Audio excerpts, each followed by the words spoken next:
Joining us now to discuss what this means for mortgage holders is Director at Adam Hayes Estate Agents, Yasser Elkaffass. Good afternoon to you, Yasser. Thanks for talking to us on GB News. It's astonishing stories doing the rounds about the amount of extra people are having to find for their mortgages. We're talking, £700 plus. People don't know how they're going to do it, and it looks like more and more people are resorting to selling their homes.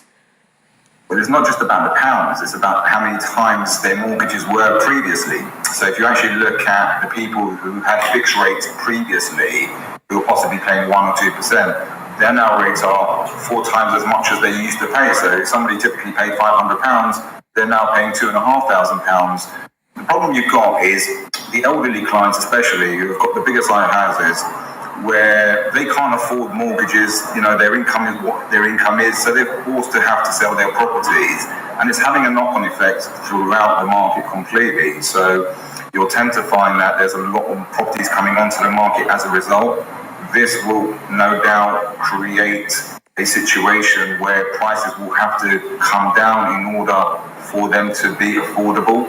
On the flip side, you've got situations where buy-to-let investors are shying away from the market, and on the back of that, you're tending to see that there's a shortage of rental properties on the market right now. This is creating prices to go through the roof. I mean, where we are, the average one-bedroom flat is typically £1,400 to £1,500, which is a massive jump from where it was, say, 2 years ago. Okay, and just on that particular point, yes, I don't know if you heard our reflection on Mind, the mental health charity, saying that 48% of youngsters now are reporting mental health problems because of all this. And I guess that ties in with, trying to get onto that property market, the fact that rental costs as well are so high. Yeah, I mean, even if your last guest was talking about the stats of parts of Europe, and, our industry is no different. So if you actually look at it, I think they were saying that the UK has the 4th largest rental market in the whole of Europe, where people are choosing or can only afford to rent rather than buy, or choosing to go down that route for whatever reason.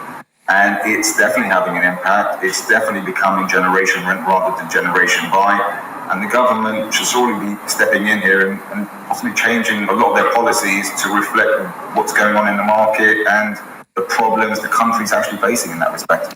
Indeed. It's a sad situation, of course, and perhaps more interest rate rises on the way as well. Who knows? But Yasser, thank you very much indeed for joining us at Adam Hayes Estate Agents.